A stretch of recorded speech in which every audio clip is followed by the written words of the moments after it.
Salut les vieux.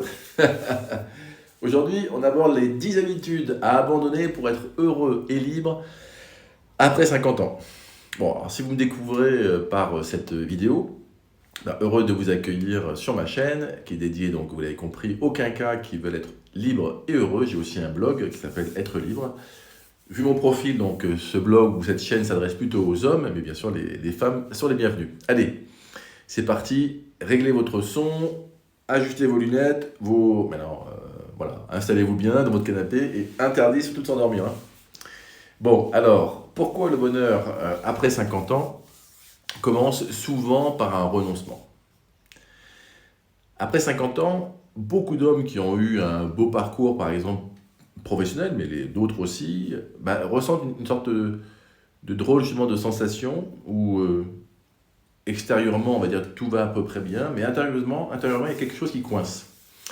Une impression diffuse de passer à côté de quelque chose, à côté de sa vie, s'être un peu oublié en route, ne plus avoir envie de faire semblant finalement. Alors la bonne nouvelle, c'est que le bonheur après 50 ans, il ne demande pas vraiment plus d'efforts. Il demande surtout de réussir à alléger le sac à dos, comme dirait Christophe, un ami de 30 ans chez Entreprise. Il se reconnaîtra lorsqu'il verra cette vidéo. En fait, c'est moins de mauvaises habitudes, moins de croyances limitantes et moins de comportements qui sont hérités d'une autre époque. Alors, ça peut être facile à dire, mais voilà, donc on va voir qu'est-ce qu'il faut faire pour ça. Et donc, on a les 10 habitudes à quitter consciemment si tu veux redevenir libre, aligné et heureux maintenant et pas un jour peut-être. Alors, la première, arrêtez de remettre tes rêves à plus tard. Effectivement, procrastiner, comme dit l'autre, après 50 ans, ce n'est plus attendre, c'est s'oublier. Pendant longtemps, tu as peut-être pensé, pardon, j'ai le temps.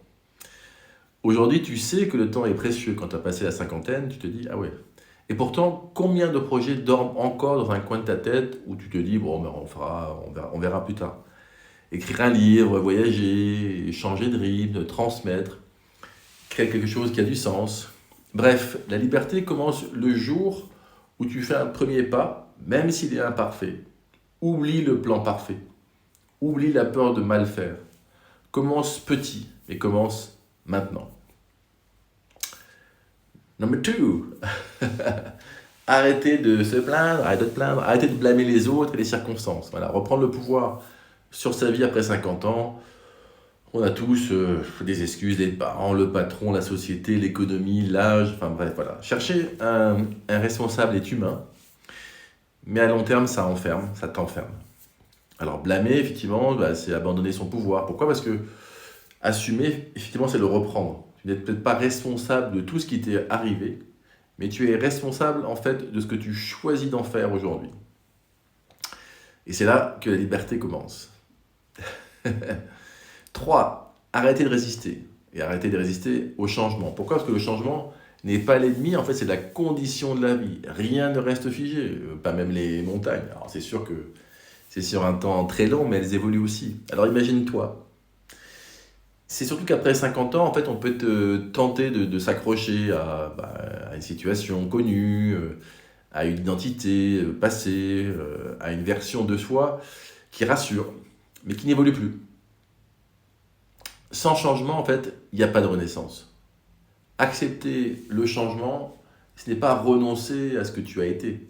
C'est en fait honorer ce que tu peux encore devenir. Oui, je sais, c'est beau. 4. Arrêtez de vouloir tout contrôler. Ça, c'est vrai que c'est... La sérénité vient quand on distingue l'essentiel du superflu. Certaines choses, en fait, échappent totalement à ton contrôle. Donc, pourquoi essayer de les contrôler, justement? Les autres, le passé, certaines décisions que tu as prises déjà à l'époque, certaines pertes. Et en fait, il y a un espace de liberté immense que beaucoup oublient. C'est qu'en fait, ta manière de réagir, et là tu peux creuser cet incroyable concept développé par Viktor Frankl quand il était dans les camps de la mort, malheureusement. Il existe un espace de liberté entre ce qui t'arrive dans ta vie, le stimulus, et la manière d'y réagir. Et là, l'espace de liberté, il est énorme. Alors là, on prend un exemple entre guillemets à la con, justement, en tant qu'être humain, les choix de ta réaction au regard des situations aussi stressantes et pénibles soient-elles, elles sont très nombreuses. Voilà. Donc par exemple, si tu la compares à un chat sur lequel on vient de marcher sur sa queue, C'est sûr que lui, c'est action-réaction. Voilà. Alors que toi, ton attitude, tes regards, tes mots, tes choix quotidiens, en fait, tu as une liberté incroyable entre le stimulus et la réaction. Donc effectivement, aujourd'hui, ce qui est important, c'est de lâcher prise et de rediriger en fait ton énergie vraiment sur ce qui dépend de toi. 5, c'est arrêter de se parler avec dureté. Ça, il y a un dialogue intérieur qui façonne ta réalité. Après des années d'exigence, de responsabilité, parfois d'échecs, tu peux avoir une petite voix intérieure qui devient souvent, qui peut devenir sévère en fait. Voilà. Tu es trop vieux, tu aurais dû, ce n'est plus pour toi, etc. Et donc si tu te parles mal, en fait ton cerveau il te croit. Il ne fait pas la différence entre l'imagination et la réalité. Donc changer ta façon de te parler, ce n'est pas de la naïveté, c'est une stratégie de survie puis de transformation. Parle-toi comme tu parlerais à un ami cher et tu verras, ta vie va changer. PS, si tu veux creuser cette notion-là, tu peux lire évidemment les 4 accords Toltec de Don Miguel Ruiz. 6, arrêter de critiquer notamment les autres. Voilà. Comparer fatigue, se recentrer libère. Critiquer donne de l'illusion de se rassurer, mais en réalité ça vide. Voilà. Plus tu t'occupes de ta propre évolution, moins tu as besoin de juger celle des autres. Après 50 ans, le vrai luxe n'est pas d'avoir raison, et ça, c'est d'avoir la paix. Investis ton énergie dans ce qui te fait grandir. Le reste deviendra vraiment secondaire. On est à combien là? 7 maintenant. 7, arrête de fuir tes peurs. Voilà, les peurs non affrontées deviennent des prisons. La peur de décevoir, d'échouer, de changer, d'être jugé, de recommencer, voilà. Éviter en fait nos peurs ne les fait pas disparaître. Au contraire, elles s'installent et parfois, elles se renforcent, surtout avec l'âge. Voilà, toutes ces choses qu'on a mis de côté, avec l'âge, ça revient.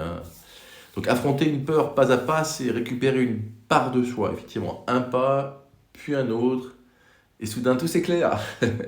L'espace s'agrandit.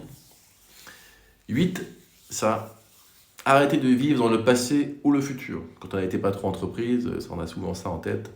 Donc le bonheur se joue toujours maintenant. Le passé ne peut pas être modifié, le futur n'existe pas encore. Et pourtant, combien de temps passes-tu ailleurs que là où tu es en ce moment? Moi, c'est sûr que ça, c'est un sacré truc. Ta capacité à être présent aujourd'hui détermine la qualité de ton avenir. Vis ce que tu fais, ressens ce que tu vis, regarde ce qui est là. C'est là que la vie se passe. 9. Arrête de vouloir être quelqu'un d'autre. L'authenticité est la vraie réussite après 50 ans. Il y aura toujours plus jeune, plus riche, plus rapide, plus beau, plus visible, plus tout ce que tu veux, quoi. Mais il n'y aura jamais un autre toi. Après 50 ans, être soi n'est plus un risque finalement, c'est une délirance. Quand tu assumes qui tu es, tu attires les bonnes personnes parce que tu joues pas un rôle, tu inspires sans forcer les choses parce que tu n'as pas besoin de les forcer encore une fois, et tu te respectes enfin. Voilà. Et enfin, 10, arrête d'oublier la gratitude. La gratitude, c'est pas quelque chose d'ésotérique, mais ça transforme le regard sur toute une vie. Tout ne semble pas évident tout de suite, mais avec le recul, tout a un sens. Pardon. Les échecs ont libéré de la place, les départs ont ouvert des portes, les détours ont forgé l'homme que tu es. La gratitude n'efface pas les difficultés, elle allège le chemin. Chaque matin, rappelle-toi, être en vie est déjà une victoire. Et bien avec tout ça. Bon, et maintenant, si effectivement cette vidéo t'a parlé, ce n'est pas par hasard, c'est peut-être le moment de passer à l'action, passer au questionnement, passer de la survie à l'alignement, de l'attente à la création de ta propre liberté. Bref, tu peux évidemment aller sur ma chaîne, tu peux aller sur mon blog et avec plaisir, je t'accompagnerai justement dans cette transition. Allez, à bientôt!